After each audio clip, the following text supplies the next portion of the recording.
వచ్చేసరికి మా బుడ్డోడికి జ్వరం వచ్చింది. వాడికి కాదు నాకు గూడా వచ్చింది. అయినా మనం పడుకుంటే ఎలాగ అన్ని పనులు చక్కబెట్టేది మనమే అన్నంత రేంజ్‌లో బిల్డప్ ఇస్తాం గదా! అంత లేదు గానీ నాకు బాగాలేకపోయినా నేను నా మిషన్ ఏమి ఆగదు. అన్నీ తినేస్తా ఉంటా. మా బుడ్డోడు మాత్రం పాపం ఏం తినడం లేదు.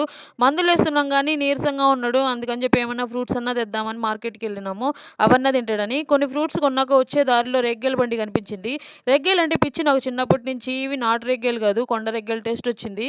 ఇంకా చూడటానికి కూడా చిన్న చిన్నగా ఉన్నాయి. నా చిన్నప్పుడైతే సాయంత్రం 4 గంటలకు స్కూల్ వదలగానే మా నాన్న ఇంట్లో లేకుండా చూసి ఒక బుడ్డ డబ్బా తీసుకొని చాలల్లోకి వెళ్ళిపోయేవాళ్ళం అందరం. ఇప్పుడు రేగ్గేలు కోసుకొని డైరెక్ట్‌గా ఇంట్లోకి వచ్చేది కూడా ఉండదు. ఇంటి వెనక్కి పోయి ఆ డబ్బా అక్కడ పెట్టి ఏం తెలియని దానిలాగా వచ్చేదాన్ని ఇంట్లోకి. ఇళ్ళల్లోకి వెళ్ళానని తెలిస్తే బీభత్సంగా పడిపోయా అప్పట్లో మనకింట్లో. ఇళ్ళల్లోకి పోయినప్పుడు అక్కడ గాని దాహం వేస్తే అక్కడ పెద్ద పెద్ద బావిలుంటాయి. వాటిల్లోకి నీళ్ళు తాగడానికి పోయి అక్కడ పడిపోతున్నామోనని పాపం వాళ్ళ భయము. అసలు అమ్మా నాన్నలు విలన్‌లాగా కనపడతారు కదా! కొంత వయసొస్తే గాని బుద్ధి రాదు మనకి. ఇక్కడ చూడండి మా వాడు కూడా నాకులాగా రేగ్గేలంటే పిచ్చి. నేను ఈ ఫ్రూట్స్ సర్దేలోపు వాడు రేగ్గేలు సర్ది పెట్టేసిండు. చిన్నప్పుడు ఇలాంటి స్వీట్ మెమోరీస్ ఉంటే కామెంట్ చేయండి. వీడియో నచ్చితే సబ్స్క్రైబ్ చేసుకోండి.